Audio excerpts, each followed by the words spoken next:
আসসালামু আলাইকুম। বাংলাদেশি নাকি?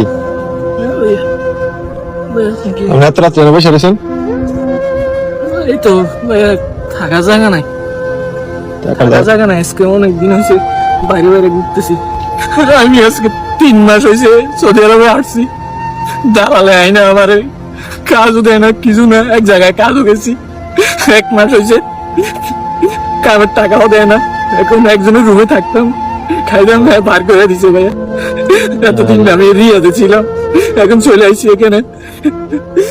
আগামা টাকা আছে নাকি? আকামা দেয় নাই, দালালে বলছে 3 মাস পরে আকামা দিব। 3 মাস পার হয়ে গেছে, এখনো আকামা দিছিল। তো খাওয়া দাওয়া করছেন রাত্রে?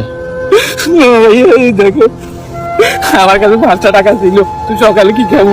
দেখেন কবুজ ভাইয়া, একটা কবুজ খাইছি আর এক কটা কবুজ রাখছি। শক্ত হয়ে গেছে ভাইয়া। তো আপনার কান্দে না, আপনার এখানে আত্মীয় স্বজন না এখানে?